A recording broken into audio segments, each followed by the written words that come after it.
G'day and welcome back to our third video of the Kotare Models Spitfire build series. If you're joining us for the first time, a warm welcome to you. In the previous episode, we completed the assembly and prepared everything for the upcoming painting and weathering phases, which will be the main focus of this video. We start off things by painting the lower undersides. However, I made a rookie mistake and didn't capture the process on film, only managing to record the final stages of painting. However, we'll revisit the underside painting in a later part of the video.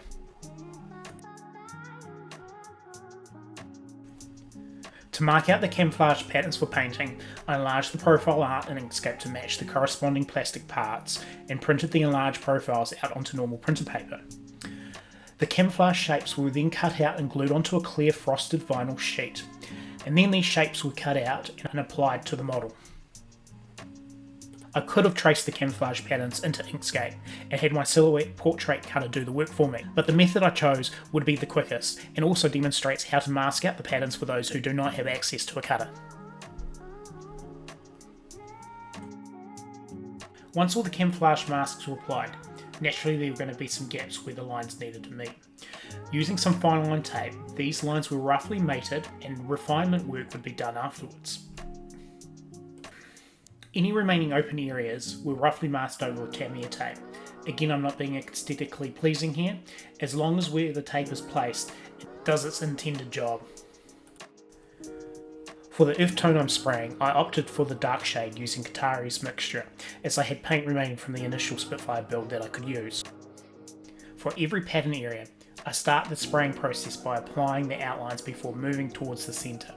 To create visual contrast, I lightly spray the paint into the central areas, gradually building up the coverage. This intentional technique allows some of the black primer to subtly shade the final finish, adding depth and dimension to the overall appearance. After completing the painting of the earth tone and allowing it to thoroughly dry, the masks are carefully removed. At this point we should have an accurate representation of the camouflage pattern on the model. To improve the sections of camouflage that appear somewhat inaccurate or in need of adjustment, blue tack is rolled into small sausage links. Using the profile art as my guide, the blue tack links are placed along the area and adjusted into position, and then lightly pressed to secure it in place, and then the area is resprayed.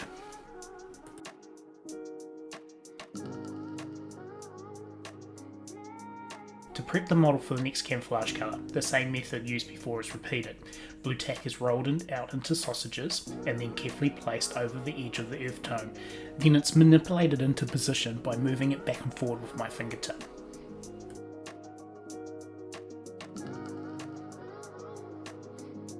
Tamiya XF81 Dark Green 2 was then sprayed between the blue tack using the same process as the earth to allow depth and dimension to the paint. To ensure that I had tight definition line between the two colours, I sprayed the paint up into the lower tack points of the blue tack.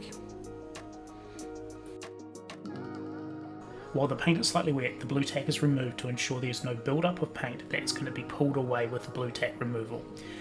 Any areas that were missed or need adjustment can be retouched up by spraying freehand by having the nozzle close to the spraying area with a low air pressure. If you're not confident to do that, allow the paint to fully dry and then repeat the process with the blue tack sausages. Each section is repeated until the model is fully painted.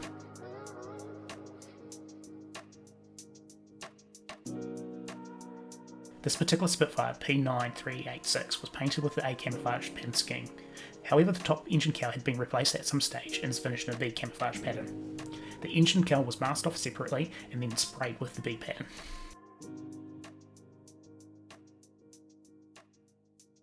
Once the camouflage had been sprayed, I wasn't totally sold on the underneath colour. I had mixed my own custom Sky Ducky blue after having a conversation with Richard Alexander, Kotare's product manager, who is a fellow IPNS Club member. Richard mentioned depending on the day, local mixes were created by using available stocks of white, blue and yellow paint. As a result, even within the same squadron, there might be different shades of blue and green on the undersides. My mixture against the camouflage colours looked more of a Luftwaffe RLM64 light blue. Given this, I chose to repaint the lower surfaces using the mixture specified in Kotare's paint guidelines. As evident, there's a notable contrast in tone, and the outcome is more visually appealing.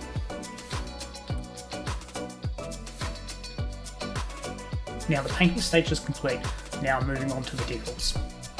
The entire model was sprayed with Mr. Hobby H30 Gloss Clear, which is an acrylic base.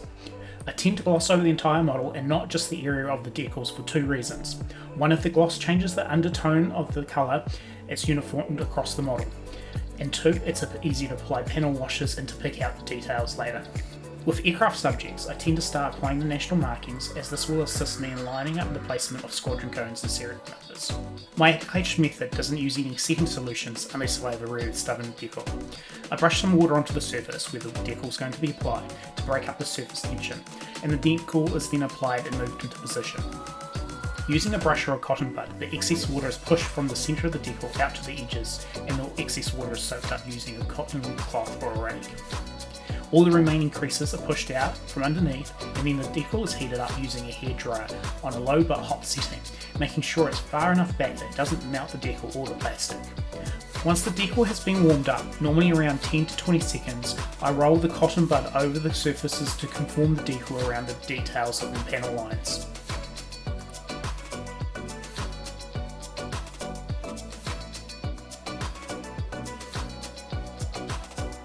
I managed to apply the outer decal of the wing walk line skew. To correct this, I cut the line away from the roundel with a fresh hobby blade to replace it. On the decal sheet there are black dividing lines to separate the interior and exterior decals from each other. These lines happen to be the same width of the walkway lines. Using the divider line, I applied it to the area that was removed, creating the new walkway line. After applying all the decals and allowing them to dry overnight, it was time to protect them with a coat of varnish before proceeding with any weathering. Here I made a minor error in my usual process. Normally I would apply a gloss varnish before weathering, but this time I used Ammo's Lucky Shot Varnish Ultra Matte directly on the model. While this varnish provides a uniform matte finish straight from the bottle, I later realised that it lacked durability. Next in line was the undercarriage legs to be fitted, and thanks to Kotare Models' clever design, the mount could be slotted straight in. Well, sort of. The port side effortlessly slid into place without any issues, but on the starboard side I had to trim away some of the plastic as directed in the instructions to ensure it could slot in freely.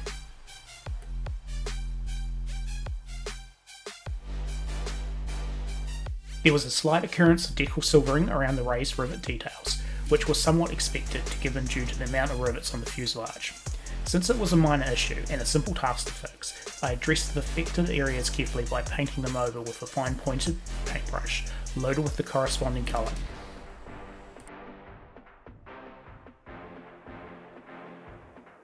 For achieving the chipping effect on the wing root, I used Vallejo metal colour aluminium paint. Using a fine brush, I randomly applied the aluminium colour to simulate the worn and chipped areas, focusing on areas where the natural patterns of wear and tear would occur. This process was the base step to allow me to add realistic chipping details to enhance the overall weathered appearance of the wing root.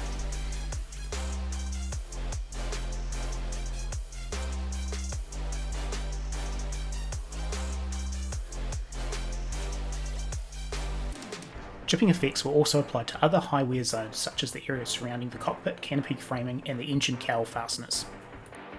I used a thin mixture of Starship Filth oil brusher from the ammo range for an oil wash. I started applying it to the wing root joint and into chipping to diminish the brightness of the aluminium. The same oil wash blend was also used on all the panel lines and recessed rivets on the upper surfaces. It's worth mentioning too that I didn't apply the wash to the raised rivets on the fuselage as it tended to make them stand out too much.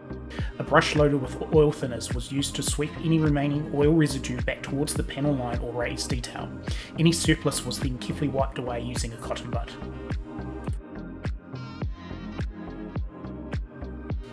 One useful tool I use are these small tinfoil pie trays. They are excellent for blending oil washes, as a few drops of thinners can revive them once the solvent in the oil paint has evaporated. Once I'm done with them, I simply dispose of them in the recycling bin. Dust effects were added on the areas where crew and pilots typically access the cockpit. I used a thin mixture of dust from the Ammo oil brusher range. The application involved randomly tapping on the wing root, gradually building up the coverage in various areas. A few drops of brown oil paint was also added into the oil mixture and applied to the wing root using the same method as before.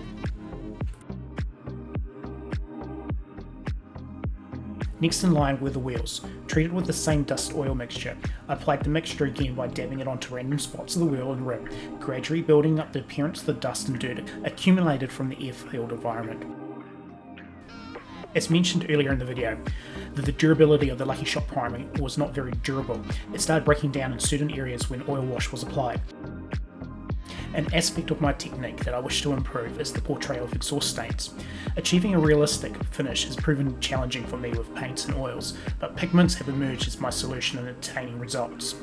I initiate the process by applying a black pigment onto the exhaust, followed by using a white brush to work the pigments into the surface while eliminating any excess.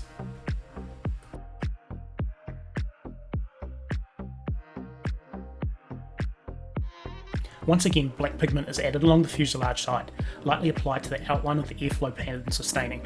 After marking out the initial line of stain, the black pigment is gradually intensified by applying more to the area and seamlessly blending it into the model.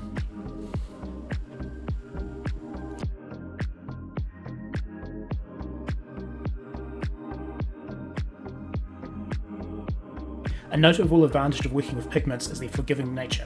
If a mistake occurs, they can easily be rectified by wiping them away with a damp cloth soaked in water.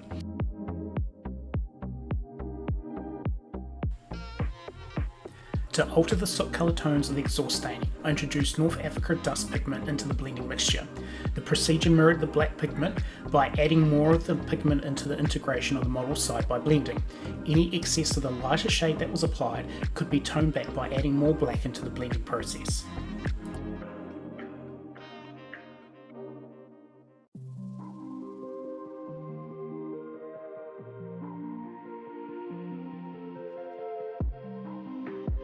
Having completed the primary painting and weathering stages, moving on to the final steps involve application of the black pigment to represent soot build-up from the wing-mounted browning guns.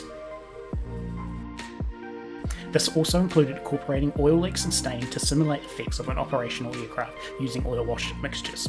A mixture of period photos were used as reference for the weathering.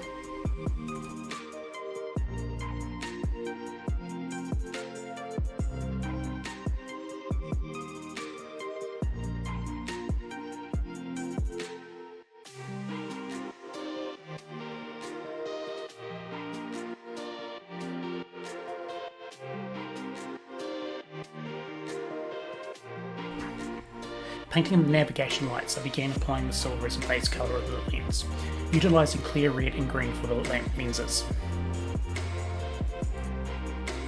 On my workbench, I find these nameplates included in later wing-up wings kits to be quite useful.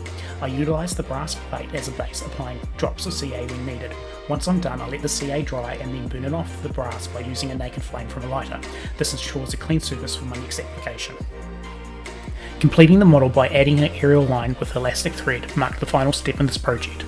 I sincerely hope you found this build series enjoyable and picked up some useful tips and tricks along the way. I'd love to hear from you if you did. Please feel free to share your thoughts and feedback in the comments below. Until next time, happy modelling.